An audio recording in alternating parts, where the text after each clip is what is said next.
사실은 오늘 최승로 원장님 저희 3040 멤버분들하고 식사하는 자리를 원래 추진했었는데요.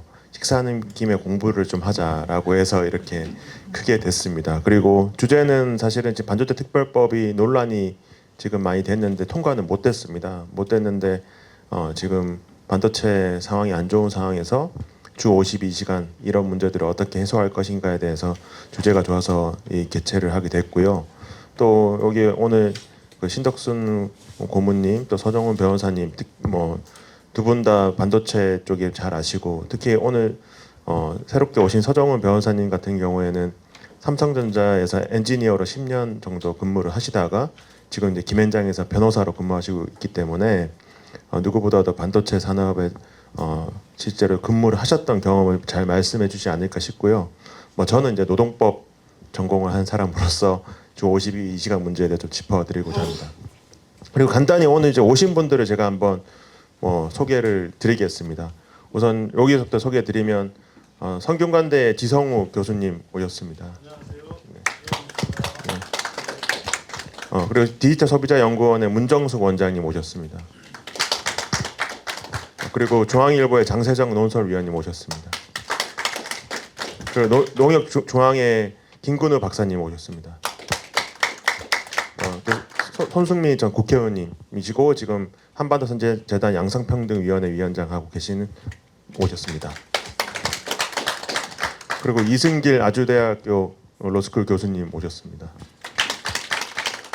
그리고 전승철 한국은행 부총재님 오셨습니다. 다 잘 아시겠지만 한반도 선제재단 사무총장 맡고 계시는 조영기 교수님 오셨습니다. 그리고 저희 더 새로운 생각 멤버이시기도 하고요. 법무법인 충정에서 변호사로 활동하신 김미정 변호사님 오셨습니다. 그리고 저희 취재해 주시는 주간조선의 오기영 기자님이시고요. 그리고 저희 멤버이기도 하고 변호사로 활동하고 계시는 김정현 변호사님 오셨습니다. 나머지 이제 발제자의 소개는 이제 발제 시간으로 하고요. 저희 순서는 신덕순 고문님부터 서정훈 변호사님 그리고 마지막 저까지 해서 초반 두 세션은 이제 반도체 산업의 현재하고 약간 위기 요인들을 살펴보고요. 마지막으로 제 발표는 그 반도체 특별법의 근로시간 특례에 관련된 사항에 대해서 말씀드리고자 합니다. 잘 부탁드리겠습니다.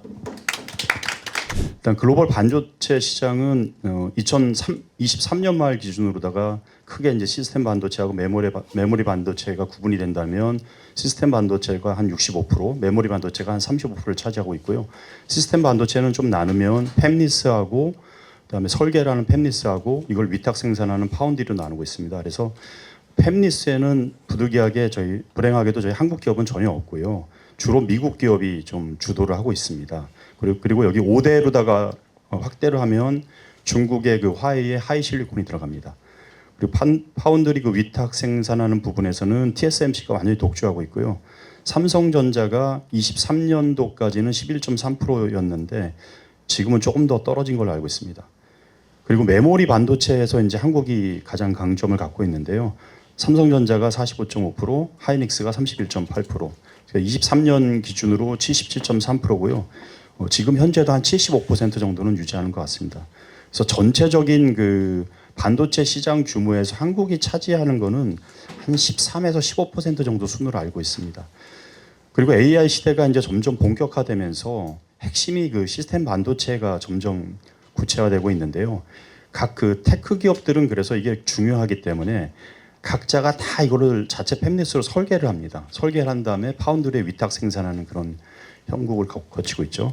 그래서 반도체 제조는 지금까지는 이렇게 크게 8대 공정, 전 공정, 후 공정 이렇게 거쳐서 8대 공정을 거쳐서 하나의 반도체가 나왔는데요. 그래서 반드시 국가 간에 협력을 했었습니다. 근데 이게 지금 생태계가 조금 변화되고 있을 것 같습니다. 미중 간이 뭐 점점 테크 그 경쟁이 심해지고 진영 간 갈등으로 인해서 디커플링 조짐이 좀 보이기 시작했습니다. 그럼 미국이 왜 이런 공격을 하게 됐냐? 미국은 이 반도체 분야에서 세계 기술을 제일 많이 갖고 있는 나라이죠. 그런데 그것을 많이 갖고 있지만 실질적으로 생산이나 이런 거는 미국에서 많이 떨어져 있었다는 거죠. 예를 들어서 시스템 반도체 분야에서 보면 팹리스는 아까 말씀드렸듯이 뭐 퀄컴이라든가 엔비디아든가 브로드컴 이런 쪽에서 주도를 하고 있는데 생산은 대부분이 이런 아시아 지역에서 하고 있다는 거죠. 대만이나 중국이나 동아시아 이런 쪽에서 하고 있었고요. 그리고 이게 이제 미국이 좀 이거에 대해서 굉장히 심각성을 느낀 게 2020년 팬데믹 시절에 갑자기 반도체 부족 사태가 났었습니다. 그래서 GM하고 테슬라 북미 공장 뭐 이런 공장이 지금 가동이 중단되는 사태가 나서 바이든 대통령이 취임하자마자 이게 뭐 어떤 일이냐 그래서 조사를 시켰었습니다. 그래서 반도체하고 전기차 배터리하고 뭐 이런 걸 조사를 시켰더니 시스템 반도체의 약 90%, 메모리 반도체의 한 77%가 동아시아에서 생산되는 거를 이제 구체적으로 확인을 한 거죠. 근데 이게 이제 군사용하고 우주 항공용 반도체 이런 국가 안보하고 직결되는 그런 쪽에서 이게 미국에서 최종 생산이 되지 않으면 문제가 되겠다. 안보에 위험이 되겠다. 그래서 그런 공장을 미국으로 좀 옮겨야 되겠다. 그래서 이제 그때부터 여러 가지 조치를 취하기 시작합니다. 예. 그래서 물론 이제 그 전에 중국도 이런 중국 제조 2025에서 여러 가지 그 제조나 이런 거를 이제 선진국 수준으로 올렸는데 그때 이제 여기서 반도체도 굉장히 핵심 산업으로 해서 치고 올라가기 시작했었습니다. 그래서 이제 미국이 이런 자극을 받아서 뭐 여러 가지 조치를 취했는데 대표적으로 나온 게 그 칩스법입니다. 그 칩스법하고 한국하고 대만하고 일본을 포함한 치포 동맹을 맺어서 반도체를 생산하는 거를 미국 내로다가 유인하고 그다음에 보조금을 주고 이렇게 하면서 그걸 지금 진행하고 있는 상황이죠. 근데 이제 중국의 상황을 좀 보겠습니다. 이건 제가 많이 썼는데 크게 보면 이렇게 됩니다. 그 설계를 하는 팹리스의 그 하웨이 자회사 하이실리콘이 있고요. 파운드리 회사의 SMIC가 있고요. 메모리 반도체의 창신 메모리가 있고요. 그다음에 낸드 플래시의 YMTC가 있는데 이게 지금 날이 가면 갈수록 굉장히 강자로 떠오른다는 것이죠. 전부 다 저희 한국에는 전부 다 굉장히 이게 위협적인 존재로 지금 등극하고 있습니다. 저희가 이제 보통 미국이 중국을 제재를 할 때 하이엔드급을 이제 못하게 그런 부품이 가거나 생산을 못하게 했었는데요. 중국이 2023년에 그 하웨이 자회사 하이실리콘에서 설계를 하고 SMIC에서 이거를 7나노를 지금 생산을 해서 화웨이 폰에다가 이걸 탑재를 했었죠. 그래서 이제 하이엔드급을 이제 극복을 하기 시작합니다. 보통 이제 하이엔드급은 10나노 이상을 이제 얘기를 하는데 이제 그럼으로 인해서 이게 굉장히 AI라든가 이런 쪽으로다가 이게 연결이 되게 되면 미국 입장에서도 또 자유진영 입장에서도 이게 문제가 발생하기 시작하는 게 나오고 최근에 이제 딥시크 사태 이후에 메모리 반도체마저도 이제 급부상하기 시작한 겁니다. 그래서 이제 창신 메모리 같은 경우는 우리가 흔히 아는 HBM2를 지금 설계해서 만들 정도의 수준이고요. 메모리 반도체 시장도 현재 이게 2016년에 만들어진 회사인데 정부 주도하에 이게 5%까지 지금 치고 올라왔습니다. 그다음에 낸드 플래시인 YMTC의 경우에는 엊그저께 기사도 났었지만은 그 400단 이상 그 적층 그 하이브리드 본딩 기술을 얘네들이 그 특허를 고유 특허를 갖고 있어서요. 삼성전자하고 SK 하이닉스가 여기에 지금 이 특허를 사용하겠다고 지금 MOU를 맺어 놓은 상황입니다. 그래서 이 모든 분야가 다 지금 경쟁이 시작이 됐고요. 지난주 일요일이었죠. 키스텝에서 발간한 그 3대 게임 체인저 분야 기술 수준 그 심층 분석 그 자료에 보니까요. 우리나라 전문가들도 굉장히 그 중국의 이런 반도체 지금 따라오는 거에 대해서 위기감을 느끼고 상당 부분에서 저희가 중국에 뒤처지는 걸로 다 지금 나타났다고 이렇게 나오고 있습니다. 그리고 화웨이 사례는 제가 잠깐 좀 머물렀던 회사이기 때문에 굉장히 지금 위협을 받고 있지만 중국 내에서는 기술로다가는 아마 따라갈 수 없을 정도의 그런 어떤 테크 회사고요. 그리고 그 이 자회사 중에 이제 아까 말씀드렸듯이 하이실리콘이 굉장히 지금 영향을 발휘해가면서 중국의 전체적인 반도체 산업을 지금 이끌고 있습니다. 네, 그럼 이제 다시 오늘 본 주제로 들어가서 트럼프 이기 들어와서 반도체 정책이 어떻게 변하고 있는지를 한번 살펴보겠습니다. 트럼프 이기의 이제 첫 번째 지금 두드러지는 거는 대중국 제재를 굉장히 강화하면서 이거에 이제 한국이 간접적으로 영향을 받기 간접적 또 심지어는 직접적 영향을 받기 시작했습니다. 뭐 트럼프 이기 정부의 슬로건은 마가죠. 미국 우선주의. 그래서 이제 중국 반도체가 점점 자리입을 하고 있는데 그거를 최대한 늦추거나 아니면 좀 그 생태계를 좀 망가뜨리겠다는 그런 생각이 굉장히 강한 것 같습니다. 그래서 이제 중국산 메모리 탑재 제품의 대미 수출을 제한하고 관세 부과를 확대하고 그다음에 HBM 같은 그 첨단 기술 제품의 중국 수출 제한을 아예 하지 못하게 했고요. 그리고 삼국을 통해서 우회 경로로 들어오는 것도 지금 차단하고 그다음에 우리나라, 그다음에 대만, 일본 이런 치포 반도체 동맹국들한테 그 중국의 그 수출 규제에 강력히 이제 동참해 달라고 계속 요구하고 있습니다. 어제는 이제 그 창신 메모리에 대해서 이걸 좀 더 강화하는 내용을 또 발표를 했고요. 또 인력 같은 경우도 그쪽으로 이동하는 거를 굉장히 그 못하게 하고 있고요. 그래서 이제 삼성하고 SK 하이닉스의 경우 제가 오기 전에 좀 확인을 해봤는데 그 중국 내 공장이 있지 않습니까? 그 전공정 공장이 있는데 거기서 생산한 메모리 반도체의 그 전공정 그 내용이 한국에 와서 완성이 돼서 이게 이제 수출이 되는 그런 그 형국인데 그게 이제 좀 영향을 받을 것 같습니다.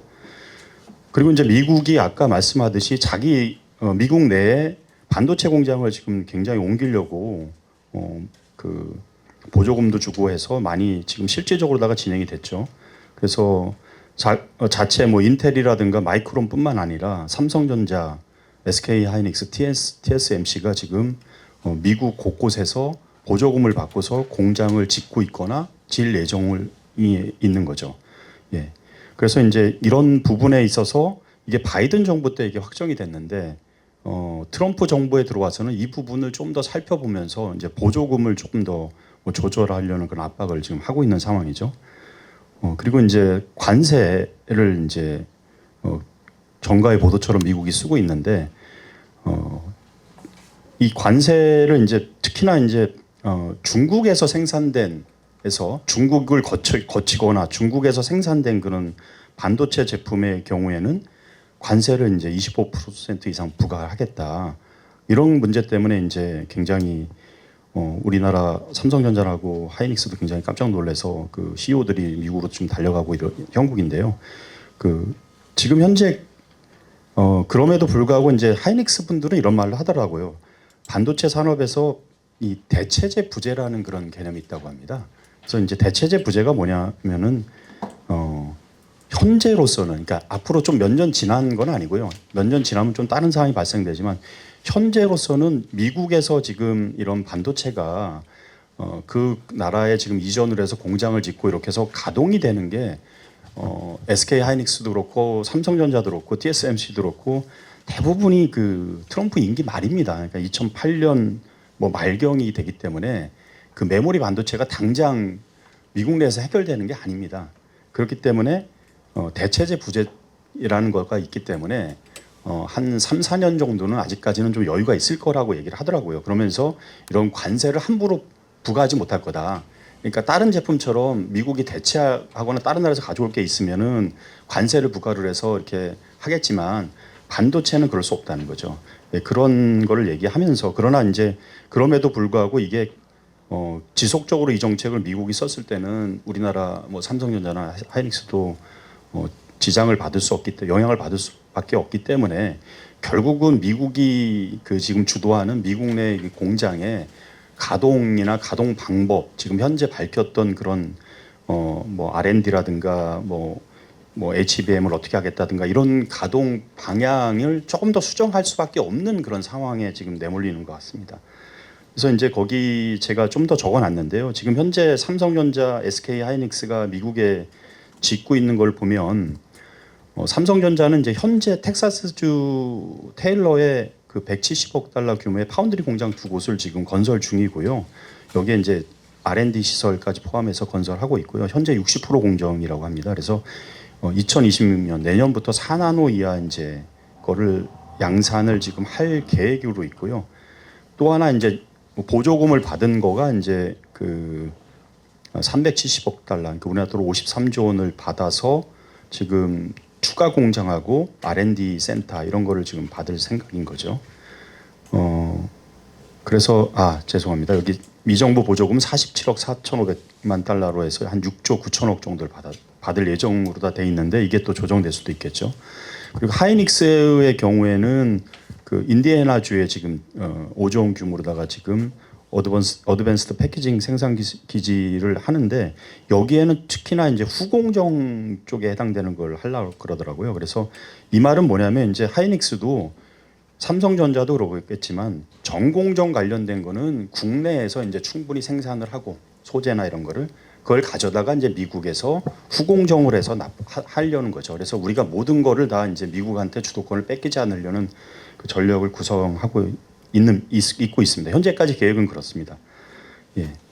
그래서 이제 미국의 하이닉스의 경우에도 그 이제 하이닉스가 가장 잘하는 그 HBM의 부분을 아마 지려고 하는데 거기에서도 아마 전공정 부분은 뭐 이천이나 새로 지금 짓고 있는 용인에서 지금 하려고 그러고요. 그 후공정을 이제 그 인디애나주 가서 마무리해서 미국 쪽에 납품하고, 그러니까 미국 쪽에 납품하는 거는 이제 미국에 가서 이제 마무리하려고 하고 그러는 거를 준비 중인 걸로 알고 있습니다. 예. 그리고 이제 HBM이 많이 궁금들 하실 텐데요. 지금 현재는 그 SK 하이닉스하고 그다음에 마이크론만 이걸 납품하고 있습니다.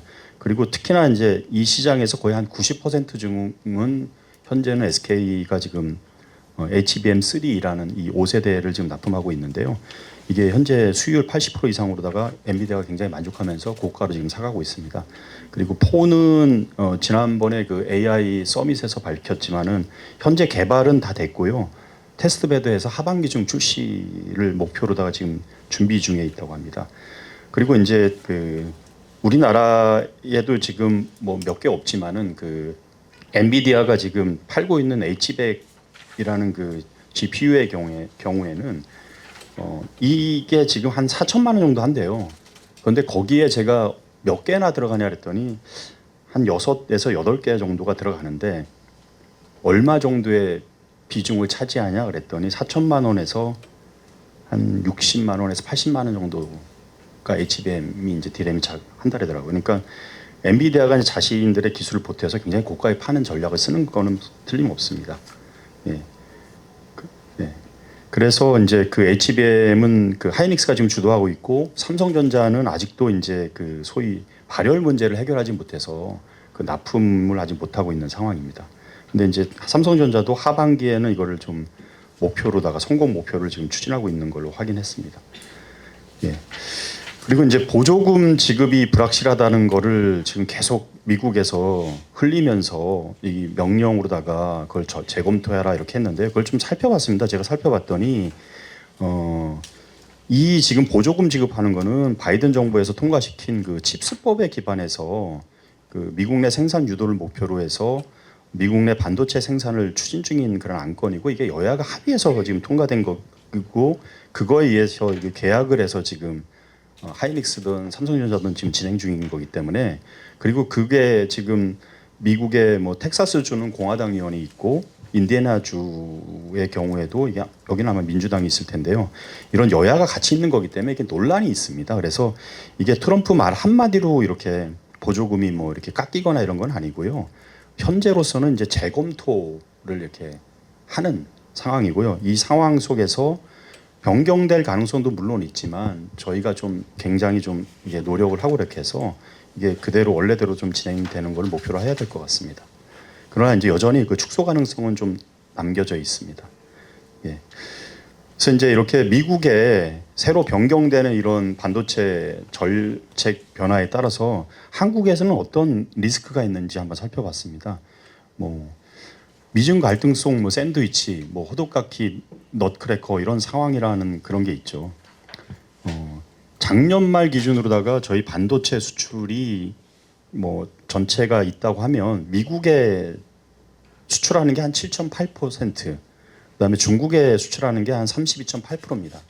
주로 이제 저희가 뭐 램 메모리, 그러니까 메모리하고 그다음에 일부 이제 HBM을 수출하는 그 비중인데요.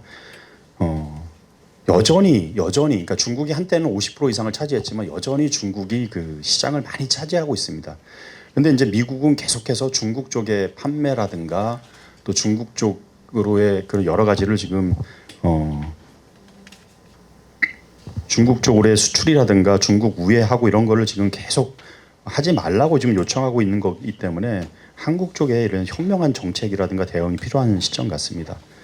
그리고 글로벌 공급망 같은 경우도 아까는 이게 모든 반도체를 만들려면 8대 공정을 거쳐야 되기 때문에 국가 간 협력이 절대적이지만 미국은 이제 자유진영 위주로다가 또 중국은 이거를 눈치챘기 때문에 중국 자체적으로다가 이 문제를 해결하기 위해서 아까 말씀드렸던 뭐 하이실리콘, SMIC, 뭐 창신 메모리, IMTC 이런 식으로다가 사각 편대를 점점 고도화하려고 하고 있는 그런 상황이라고 보면 되겠습니다.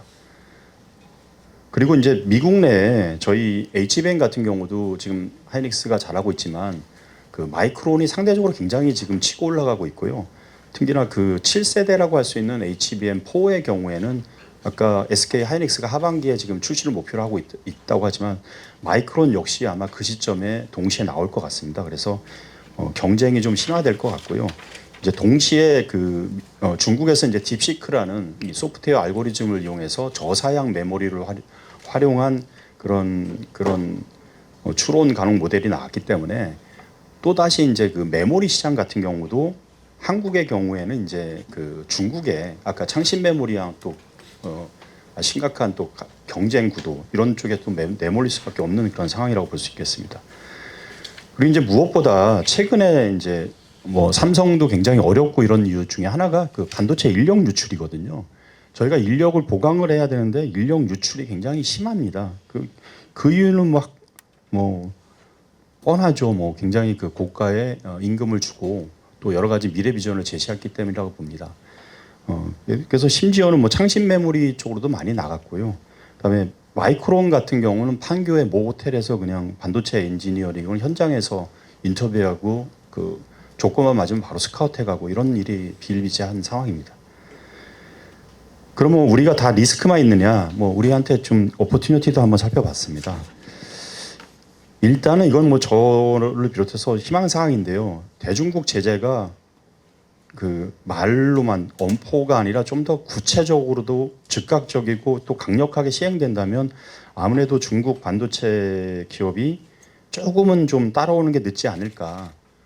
예전에는 이게 뭐 5년, 뭐 8년 이렇게 차이가 났지만 그 지난번에 그 키스텝 같은 경우는 1.8년 차이가 난다고 그러더라고요. 그러니까 이게 분야별로다가는 이게 역전될 가능성도 있는 상황인데 미국의 그 제재로 인해서 조금은 좀 우리가 시간을 좀 벌 수도 있지 않을까 하는 그런 희망적인 그런 기회를 말씀드릴 수 있고요.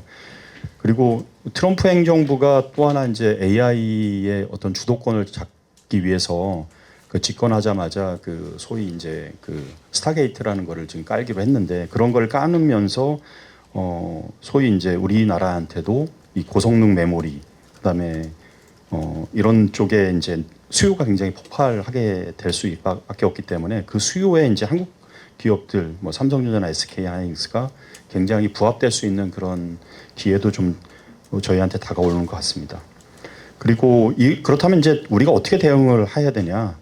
뭐 제가 생각해 본 거는 그냥 일반적인 대응일 수도 있지만 그게 가장 기본이면서도 상식적이면서도 또 가장 필요한 것 같습니다. 첫째는 이제 공급망을 아까 우리가 미중에 이렇게 위전되고 있는데 그걸 좀 다변화할 필요가 있을 것 같고요. 두 번째는 이제 그 결국 R&D입니다. R&D 이게 국가 차원의 R&D하고 그다음에 회사 차원의 R&D가 초격차 수준으로다가 좀 굉장히 깊게 좀 들어갔으면 좋겠습니다. 그래서 그 R&D 하는 거에 저희가 세제 혜택도 주고 그다음에 지원금도 주고 보조금도 주고 이런 게 있어야 되는데 지금 국회 아까 반도체 뭐 특별법 통과시키자 이렇게 우리가 파이팅 했었지만 여전히 지금 약간 갈등 관계이고 뭐 52시간이라든가 여러 가지 갈등 관계에 있어서 그리고 그 문제를 뭐 저 환노위의 근로기준법으로 넘기자 그러는데 그게 넘기는 순간에 거기 노총 출신들이 많기 때문에 그게 해결될 이유가 없거든요. 그래서 조금 더 좀 이게 이런 정부 측이라든가 뭐 국회라든가 또 업체라든가 학계라든가 이런 데서 좀 조금 먼 미래를 보고서 좀 힘을 좀 합쳤으면 좋겠습니다. 그래서 그런 거가 기본적으로 받쳐줘야지 저희 반도체 우리 메모리를 비롯해서 반도체 기술 리더십이 한국의 리더십이 계속 유지할 수 있지 않을까 그런 생각이 들고요. 그리고 저희가 이게 한국에 지금 용인 반도체 그 메가 클러스터를 지금 짓고 있는데 이게 좀 상당히 좀 늦어지고 있습니다. 생각보다.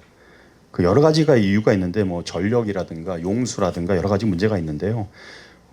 그게 크게 보면 용인의 그 원산면 지역은 하이닉스가 들어가고요. 남사 지역에는 삼성전자가 이제 국가 산단으로 들어가게 돼 있는데요.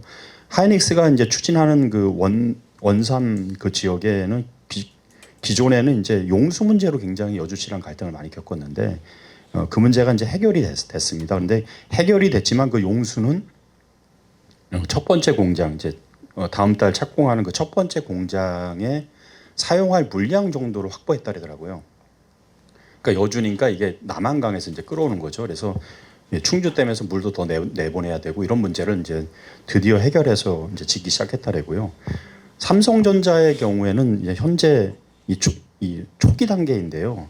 여기도 용수 문제가 심각합니다. 그래서 대부분의 그 반도체 시설은 이런 용수 문제가 없으면 이게 해결이 안 되는데 현재는 그 팔당댐에서 끌어올 그 마스터 플랜은 잡았는데 팔당댐도 그 물량이 부족하기 때문에 화천댐에서 이거를 좀 더 흘려보내야 된답니다. 근데 화천 주민들이 지금 굉장히 반대를 하고 있어서 해결이 안 된 상황입니다. 그래서 이거를 정부나 좀 여러 분들이 설득을 해서 이 문제가 좀 조속히 해결돼서 이 메가 클러스터가 좀 잘 조기에 착공돼서 가동되었으면 좋겠습니다.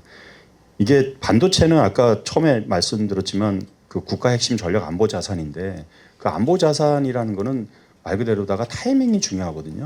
그래서 타이밍을 놓치게 되면 저희가 경쟁력을 또 일본이 그 잃어버린 그 반도체를 주도하다가 무너진 것처럼 저희한테도 또 굉장히 시련이 올 수가 있거든요. 그래서 그런 문제를 저희가 좀 잘 챙겨갔으면 좋겠습니다. 네, 이상 관리학기 브리핑 드렸습니다. 감사합니다. 그 제목은 통상 환경 변화 속에서의 한국 반도체 산업 생태계 지형 이렇게 했는데 오늘 또 그 세미나 주제가 또 반도체 특별법이랑 또 연결되는 게 좀 좋을 것 같아서 관련해서 설명드리도록 하겠습니다. 예, 뭐 순서 이렇게 해서 빠르게 진행하도록 하겠습니다.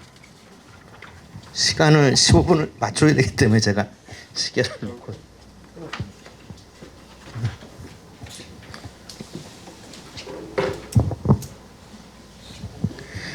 예, 뭐 아시는 분은 아시겠지만 지금 이건 반도체 산업이 앞으로도 계속 우상향할 거라는 거를 그냥 간단하게 설명드리는 건데 그 1990년대까지만 해도 반도체 수요처가 이제 PC, 인터넷 그쪽이었고요.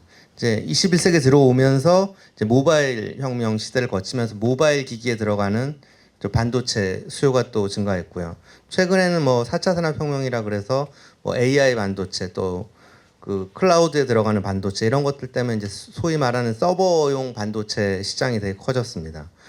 그래서 이 반도체 수요처가 이렇게 다변화하면서 예전에 PC 하나의 수요처일 때 대비 그 장기적으로 이렇게 그 수요 자체가 커지는 것만큼 이렇게 반도체 산업이 성장할 거라는 것도 있고 예전에는 이제 PC 교체 주기에 따라서 반도체 경기 사이클도 있었는데 그 문제도 지금 상당 부분 해결되고 있습니다. 왜냐하면 PC 교체 주기 이런 거에 또 걸맞게 또 모바일도 있다가 또 그게 또 침체되면은 최근에 기억하실지 모르겠지만 재작년에 그 반도체 침체로 그 SK 하이닉스가 그 분기별로 조단위 적자를 기록하고 있었습니다. 근데 1년 만에 그 챗 GPT 나오고 AI 나오고 이러면서 HBM 수요 생기고 그러면서 불과 1년 만에 어마어마하게 지금 이익을 내고 있지 않습니까?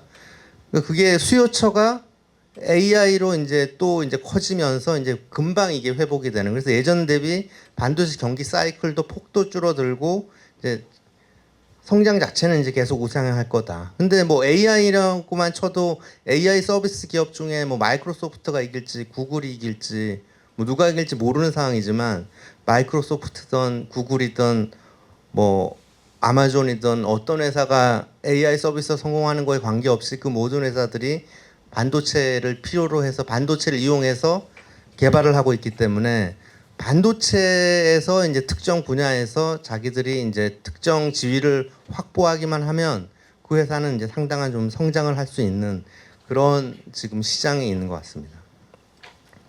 반도체 산업의 특징을 보면 그 독과점의 성격, 뭐 높은 진입 장벽 제가 이렇게 말씀을 드렸는데 조금 이따가 제가 말씀드리겠지만 그 각 분야별로 몇 개 회사가 이제 시장을 이제 그 선점하고 있습니다. 그래서 이들이 위너 테이크스 올 전부 다 이제 그 시장의 그 이익을 가져가는 그런 식으로 지금 시장이 되어 있고 반도체 제조 기업 같은 경우는 그 막대한 부지, 고급 인력, 뭐 첨단 장비 등 높은 이제 카펙스가 필요한 그런 인더스트리고요. 그리고 또 전력 용수 같은 인프라도 이제 거대하게 필요한 이런 이제 반도체 산업입니다. 그리고 아까 우리 신고모님께서도 말씀하셨지만 이 분야별로 보면 이제 팹리스는 미국이 주도하고 메모리 반도체는 한국이 주도하고 파운드리 반도체는 대만이 주도하고 반도체 장비는 미국, 일본, 네덜란드, 유럽 이쪽에서 이제 주도를 하고 있습니다. 그 엔비디아 제가 이제 위너 테이크스 올이라 그랬는데 그 엔비디아가 이제 그 AI 반도체 시장을 이제 석권하면서 이게 모듈 하나가 이제 비싼 건 1억입니다. 1억. 근데 그거를 AI 그 서비스를 개발하기 위한 빅테크 업체들이 그거를 못 사서 안달이고 이제 줄을 서 있다는 거 아니겠습니까? 그리고 이제 TSMC도 마찬가지로 그런 빅테크 기업들이 AI 칩을 필요로 하니까 AI 칩을 엔비디아가 설계해서 이걸 제조해야 되는데 그걸 제조할 수 있는 회사가 TSMC밖에 없습니다. 리딩 엣지 분야에서는 사실상 100% 시장 점유율을 가지고 있는데 그렇다 보니 우리가 막 엔비디아, 뭐 브로드컴, 퀄컴 이런 회사들 어디 가서 다 큰 소리 치는 회사들인데 TSMC 가서는 이제 큰 소리를 못 친다는 거 아닙니까? 왜냐하면 TSMC만 이제 그거를 제조해 줄 수 있기 때문에 TSMC가 예를 들어서 그 제조 라인이 언제부터 언제까지 자리가 빈다 그러면 그런 유수의 그 팹리스 업체들이 돈 싸들고 가서 대기한답니다. 그래서 우리 거를 비싸게라도 빨리 생산해 달라라고 할 정도로 이제 TSMC가 그런 파운드리 반도체 시장에서는 이제 시장을 석권하고 그 이익을 전부 지금 가져가고 있는 구조가 돼 있습니다. 삼성전자가 이제 파운드리 반도체에서는 2위이긴 한데 격차가 상당히 큰 2위라서 지금 더 열심히 해야 되는 이제 상황으로 그렇게 이해하고 있습니다. 그래서 크게 보면 뭐 아까 신고문님도 말씀하셨지만 뭐 설계, 제조, 뭐 후공정 쪽의 테스트 패키징 뭐 이렇게 볼 수 있는데 한국 업체들은 보면 제가 빨간색으로 표시했는데 종합 반도체라고 이제 여기서는 메모리 같은 경우에는 설계와 제조를 다 하기 때문에 이제 삼성전자, SK 하이닉스는 종합 반도체 회사로 그렇게 지위를 자리매김하고 있고 파운드리 쪽은 비메모리 반도체인데 요 생산을 하는 여기에 삼성전자가 지금 2위를 가지고 있습니다. 그리고 팹리스 쪽에서는 이제 한국 업체가 이제 사실상 이제 중소기업들밖에 없고 그 소부장 업체들도 우리나라는 이제 중소 중견 기업들밖에 없습니다. 그래서 한국의 반도체 지위라 하면 우리가 반도체 강국이라고 하는 게 이런 반도체 생태계 중에서 팹리스는 아니고 파운드리도 아니고 후공정도 아니고 소부장도 아니고 칩리스도 아니고 메모리 반도체 분야에서 이제 저희가 그 압도적인 1위를 가지고 있는 거고요. 파운드리는 2위라고 제가 표시했지만 그 TSMC랑 워낙 격차가 커서 리딩 엣지 분야에서는 사실상 100%, 삼성전자에서는 리딩 엣지보다 조금 좀 그 나노가 좀 널널한 쪽. 그러니까 지금 뭐 5나노 이하 쪽이 이제 리딩 엣지라고 치면 100% 지금 TSMC가 가져가는 거고 삼성전자는 뭐 14나노 이상 그 정도 돼야지 이제 고객들이 이제 오고 있는 그런 상황으로 알고 있습니다. 그리고 팹리스, 후공정 업체, 소부장 업체 여기는 세계 10위권 기업이 한 군데도 없습니다. 우리나라에서는. 그래서 우리나라가 반도체 강국이라 그러는 거는 이제 메모리고 메모리에서 이제 삼성전자가 요즘 좀 위기가 있고 SK 하이닉스는 잘하지만 또 파운드리 쪽에 또 삼성전자가 어려움을 겪고 있고 그래서 그런 것들이 더 잘 돼야 되는 상황 속에서 이제 반도체 특별법 얘기도 나오고 있는 거로 이해를 하고 있고요.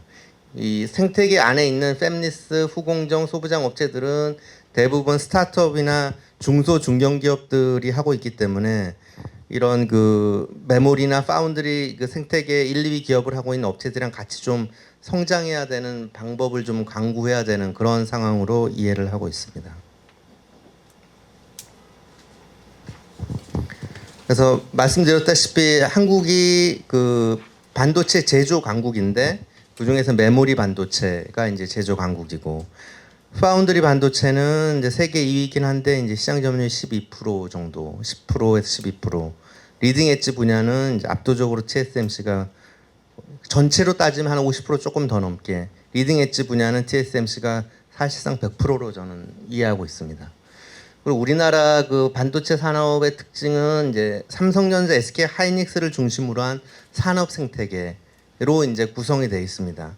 그 세계적인 수준의 이제 반도체 제조 기업으로 삼성전자와 SK 하이닉스가 있고 그런데 이제 연관된 파운드리는 뭐 삼성전자가 일부 2위를 하고 있지만 뭐 그것도 압도적이라고 할 수는 없고 그래서 팹리스, 후공정 이런 소부장 업체들은 이제 중견 기업들이 다 담당하고 있어서 제가 이거를 좋은 의미로 잠재적 기회라고 표현을 했는데 뭐 그런 얘기가 많이 있습니다. 일본에는 메모리가 1위였던 시절 도쿄 일렉트론 같은 세계적인 장비 업체가 나타났고 그 전에 메모리 1위는 이제 미국에서 할 때는 그 어플라이드 머티리얼 같은 세계적인 장비 회사가 나왔는데 우리나라가 메모리 1등을 할 때는 왜 세계적인 소부장 업체가 안 나오고 있냐 이런 좀 반성들이 많고 그랬었는데 아무튼 우리나라가 제조 강국일 때 소부장 기업들 또 파운드리도 더 육성되면 페미니스트 기업들도 같이 동반 성장할 수 있는 그런 모델을 만들어야 되지 않을까라는 이제 생각을 하고 있습니다.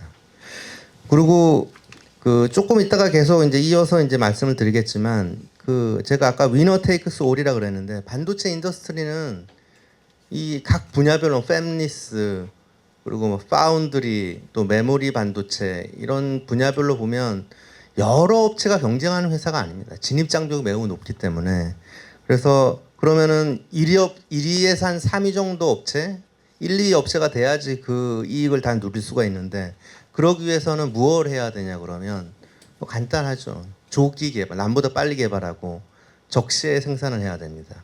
그 타이밍을 놓치면 순식간에 이제 밀려나게 됩니다. 예를 들어서 이제 그것도 이제 기술 트렌드를 또 잘 따라가야 되겠죠. 조기 개발이라 하면 인텔의 이제 예를 들면 인텔 같은 경우는 이제 인텔 제국이라 그랬었죠. 한 1, 20년 전만 해도. 근데 PC 시대에서는 인텔이 완전한 1위 기업이었는데 그 다음에 모바일 그 시대가 왔을 때 거기서 한번 뒤처지고 최근에 AI 시대에서 한번 뒤처지니까 이제 인텔이 붕괴되고 있다. 인텔이 이제 끝났다 이런 얘기가 나오지 않습니까? 그런 것처럼 이제 삼성전자도 위기를 겪는 게 모바일 시대까지는 잘 따라갔는데 AI 시대에서 그 HBM이라는 칩을 조기 개발하지 못해서 그 기술 리더십을 잃고 그것 때문에 상당히 좀 위기라는 얘기가 좀 많이 나오고 있습니다. 삼성전자 같은 경우는 사실 뭐 리딩 엣지 분야에서부터 레거시 분야까지 그냥 통으로 다 메모리 시장을 석권하던 회사였는데 레거시 쪽은 창신 메모리 같은 중국 업체한테 지금 따라잡히고 있고 이제 리딩 엣지 분야는 SK 하이닉스나 마이크론 같은 업체로부터 지금 따라잡히고 있어서 양쪽에서 지금 밀리고 있어서 이거를 기술 리더십을 인텔과 같은 예가 되지 않으려 그러면 빠르게 회복하지 않으면 그 타이밍을 놓치면 이제 영영 이제 뒤처질 수 있는 그런 상황이기 때문에 삼성전자가 이렇게 어려워지면 그 삼성전자를 중심으로 한 그 생태계 자체도 무너지기 때문에 우리나라의 그런 소부장 업체들 이런 업체들도 다 같이 좀 부정적 영향을 받기 때문에 좀 그런 것들도 빨리 좀 그 회복을 해야 되지 않나라는 고민을 이제 그 인더스트리에서도 하고 정부도 이제 하고 있다고 저는 이제 이해하고 있고 그런 그 고민 속에서 이제 반도체 특별법이 나왔는데 제가 아까 그러지 않았습니까? 반도체가 독점적인 좀 경향이 있고 좀 진입 장벽이 높다 그랬는데 그렇게 1위 기업이 되려고 하면 어떻게 해야 되냐? 조기 개발, 적기 생산입니다. 근데 조기 개발을 잘하려고 그러면 기업이 열심히 개발해야 되겠죠. 그럼 정부는 뭘 도와줄 수 있냐? R&D 스피드를 좀 빠르게 하려고 뭘 도와줄 수 있냐? 정부는. 그렇게 해서 이제 나온 아이디어가 이제 주 52시간 예외 규정을 통해서 좀 밤낮으로 열심히 이제 연구 개발을 해서 빠르게 이제 그 다른 기업들보다 그 기술 개발을 빠르게 할 수 있도록 좀 도와주자라는 논의가 하나 있는 걸로 알고 있고요.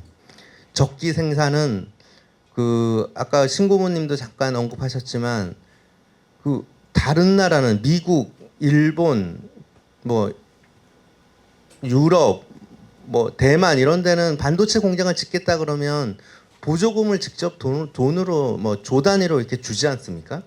근데 우리나라는 공장을 짓려 그러면 수도권에는 안 된다 막 그러고 또 민원 문제 이런 것 때문에 엄청난 용수나 이제 전력이 필요한데 그 전력 용수 끌어오는 것도 이제 딜레이 되고 이러면서 적기 생산이 좀 안 되는 겁니다. 그래서 그런 적기 생산이 될 수 있도록 그런 공장, 팹 건설이 적기 생산해서 빨리 생산해서 시장을 석공할 수 있도록 좀 도와주는 게 정부가 해줄 수 있는 일은 이제 그런 인프라 구축에 대한 지원, 그런 민원 문제 해결, 인허가 빨리 해주고 그리고 공장을 어디에 가장 그 적합한 곳에 짓겠다고 해주면 거기에 짓게끔 인허가를 빠르게 해주고 그런 것들을 이제 반도체 특별법이라든가 그 이전에 국가전략산업특별법 이런 데서 지금 해 놓은 거고 더 구체화해서 지금 반도체 특별법에서 이제 기존에 없었던 이제 직접 지원금 그것까지 이제 주겠다는 지금 논의를 하고 있는 걸로 저는 이해하고 있습니다.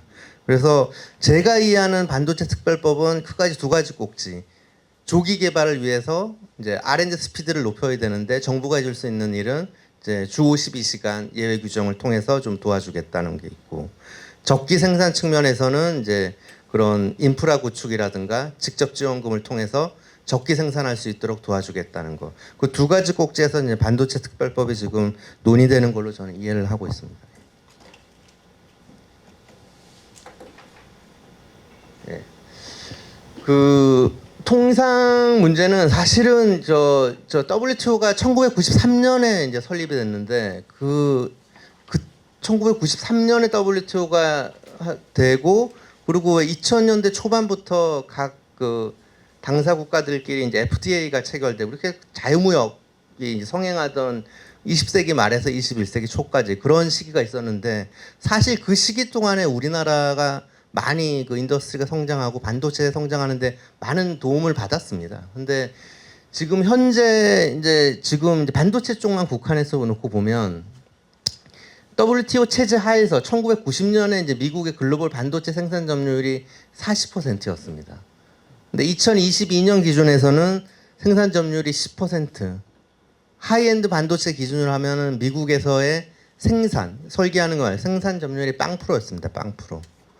그러니까 상당히 좀 그 위기 의식을 되게 많이 느꼈고 팬데믹을 거치면서 공급망이 무너지면은 우리가 자체 생산할 수 없게 되면 우리가 그냥 모든 인더스트리가 다 중단되는구나 그런 거를 이제 깨닫고 나서부터는 여러 가지 뭐 중국과의 관계 이런 것도 있지만 이 반도체를 자체적으로 생산할 수 있는 시스템을 갖춰야 되겠다라는 식으로 정책이 지금 바뀌고 있습니다.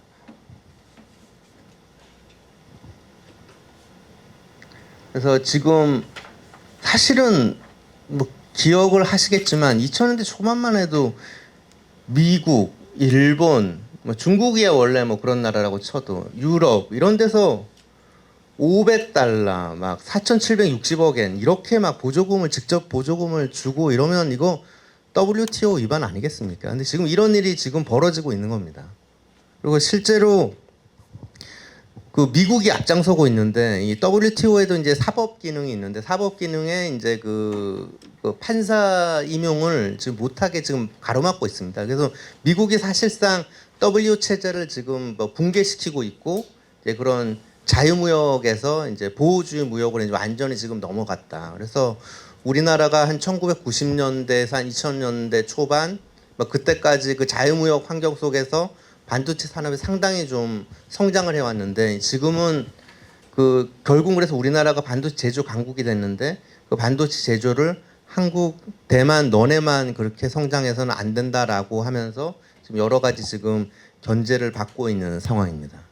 그래서 아까 제가 적기 생산이라고 얘기했는데 너무 이게 좀 이렇게 기울어진 운동장인 거죠. 이게 이 다른 나라들은 보조금 돈도 막 조 단위로 주고 있고 뭐 공장 짓는다 그러면 뭐 땅에 뭐에 다 해주고 용수 뭐 다 해주고 빠르게 막 해주고 있는데 우리나라는 보조금 지원은커녕 인허가도 빨리 안 나고 용수 전력 한다 그러면 민원 때문에 딜레이 되고 막 이런 상황이니까 이거 이렇게 해서 지금 과연 그 제대로 된 경쟁을 할 수 있겠냐 뭐 이런 좀 그 우려가 지금 있는 것 같습니다. WTO 체제가 이제 사실상 붕괴됐고, 이거 미국이 이제 주도적으로 지금 붕괴시키고 있고, 그리고 바이든 정부에서는 이제 보조금을 통해서 반도체 공장을 인텔공이나 마이크론 같은 미국 공장은 이제 직접 지원해주고, 그것뿐만 아니라 한국의 삼성이나 하이닉스, 또 대만의 TSMC 이런 제조 회사들도 미국 내에 제조 라인을 지어라라는 측면에서 보조금을 이제 주는 정책이었는데, 트럼프는 뭐 보조금 다 필요 없고 관세를 매기겠다. 관세를 안 먹으려 그러면 미국 내 공장을 지어라라고 지금 이렇게 압박하고 있는 이제 모양새입니다. 그래서 미국에 의해서 WTO 체제가 이제 무력화되고 있고, 미국에 의해서 지금 자유 공정 무역에서 자국 우선주의, 보호 무역으로 지금 변하고 있습니다. 그리고 또 미국에 의해서 이제 공급망이 지금 재편되고 있고, 자유무역 시대의 그 국제 분업 체제에서 이제 동맹국 간 자급자족 내지는 자국 내 모든 공급망을 두도록 하는 그런 쪽으로 지금 많이 가고 있습니다. 그래서 자유무역 시대의 그 효율성을 중시하던 곳에서 이제 경제 안보 측면에서 특히 이제 반도체 인더스트리는 좀 바라보고 있다는 말씀을 드립니다. 그래서 간단하게 말씀드리면 자유무역에서 보호주의 무역, 그리고 정치적 측면에서는 뭐 전문화 분업화에서 이제 안보와 독립화, 공급망은 효율성에서 공급망 탄력성, 이렇게 지금 변화하고 있습니다. 그래서 이게 신냉전이라고도 표현하는데, 세계 경제가 분절되고 있죠. 미국 대 중국, 러시아, 그리고 프렌드 쇼어링이라 그래서 이게 그 요즘은 뭐 가치 동맹이라 그럽니다. 예전처럼 뭐 냉전 이런 표현 안 하고 가치 동맹이라 그래서 미국, 유럽, 일본, 한국 이렇게 좀 그 가치를 공유하는 나라들끼리 이제 프렌드 쇼어링을 하고, 이들끼리 공급망을 이제 공유하고, 더 나아가서 온쇼어링이라 그래서 자기네 미국 자체에다가 이렇게 그 공급망을 다 이제 구축하는 그런 쪽으로 지금 변화하고 있습니다. 그런 과정에서 나온 게 직접 보조금 정책이나 관세 정책 뭐 이런 거라고 볼 수 있겠습니다. 더 나아가서는 이 그 원치 않는 나라 내지는 그 기업에 타격을 주는 방법으로 ESG를 이제 이용하기도 합니다. 이거 뭐 이용한다는 표현이 맞을지 모르겠는데 새로운 가치일 수도 있는데, 이런 뭐 예를 들어서 그 위구르 강제 노동 방지법, 뭐 위구르에서 뭐 어떤 반도체를 만드는데 어떤 소재를 생산하는데 거기에 위구르에 강제 노동을 시켰다. 그러면은 이 반도체 회사가 전부 다 서플라이 체인을 다 조사해서 이게 우리는 위구르 강제 노동 방지법을 위반하지 않았다라는 걸 입증해야 되는 시대로, 그래서 어떤 회사가 이 서플라이 체인 모든 거에 대해서 자기를 다 확인하고 ESG에 문제가 없다는 걸 입증해야 되는 또 다른 한 측의 또 규제가 또 있습니다. 간단하게 좀 정리하면 WTO 체제가 이제 붕괴돼서 가치 동맹들끼리 이제 공급망을 쉐어링하거나 아니면 자국 내에서 그걸 모두 다 해결하려는 식으로 지금 변하고 있다라는 이제 측면이 있고요.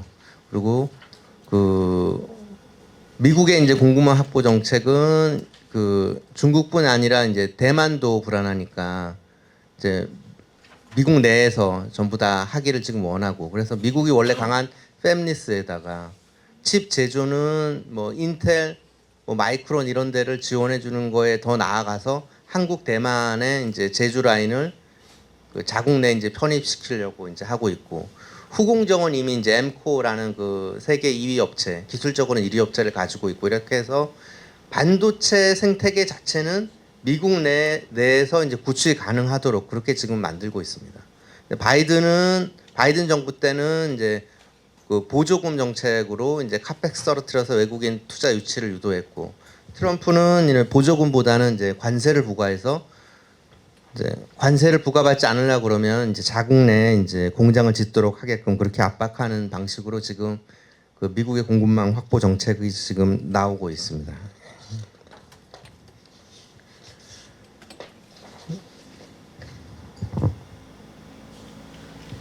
그리고 뭐 미국의 이제 대중 반도체 제재는 뭐 그 장비 수출 이제 통제, 그 어플라이드 머티리얼, 램 리서치, KLA 같은 장비가 없으면 사실상 반도체 칩 제조를 할 수가 없습니다.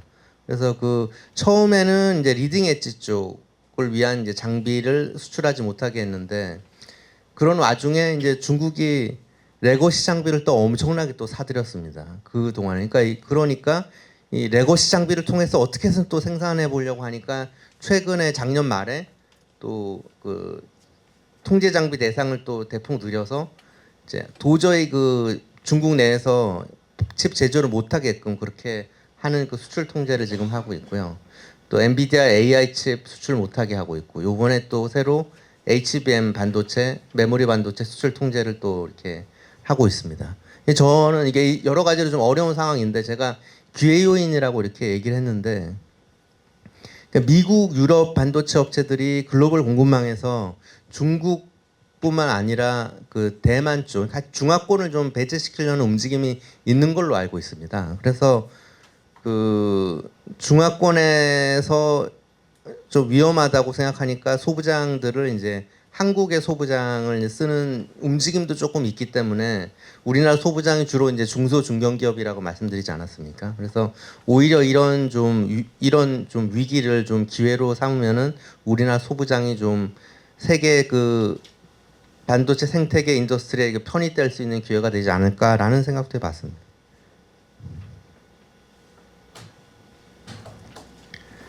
예, 마지막으로 그 반도체 특별법 전에 나왔던 이제 한국 그 정부의 반도체 정책 방향인데요. 크게 보면 두 가지입니다. 지원 정책이 있고요. 그리고 이제 규제가 있는데, 지원 정책은 그 우리나라는 이제 직접 보조금은 없었고요. 해외 같이 뭐 세액 공제라든가 아니면 인프라 지원 뭐 이런, 그리고 이제 국가 전략산업 특별법을 통해서 그 용인 지역에 메가 클러스터를 만들어줘서 부지를 확보해 주는 것, 이런 식으로 이제 그 지원 정책을 해왔고, 규제는 그 기술 유출을 이제 방지하는 쪽으로 지금 많이 그 입법이 돼 있습니다.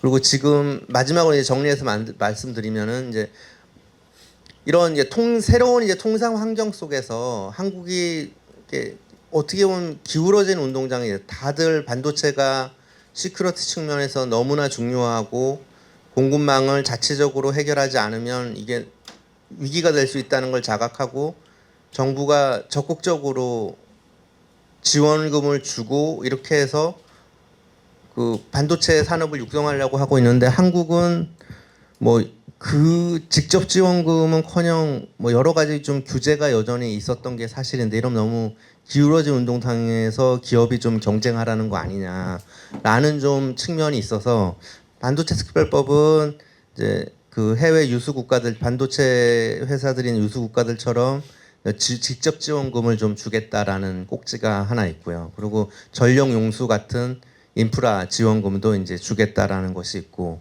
그리고 그 기술 개발 측면에서는 뭐 국가가 기술 개발을 대신해 줄 수 없으니까 그 주 52시간 예외 규정을 두어서 좀 R&D 인력들이 신속하게 뭐 급할 때는 좀 그 개발 업무를 할 수 있도록 하는 그 내용을 꼭지로 지금 하고 있고, 그런 정부가 하는 거는 정부가 하는 대로, 그리고 또 기업이 하는 거는 기업이 하는 대로 해서 지금 변화하는 환경, 기술 트렌드도 변하고 있고 통상 환경도 변하고 있고, 이런 환경 속에서 여전히 우리나라가 좀 반도체 강국이 되고, 그동안 다소는 좀 뒤처져 있던 뭐 소부장이나 팹리스 이런 쪽도 같이 좀 그 인류 기업으로 편입할 수 있는 좀 기회를 만들어 주시면 좋지 않을까라는 생각을 해봤습니다. 이상입니다.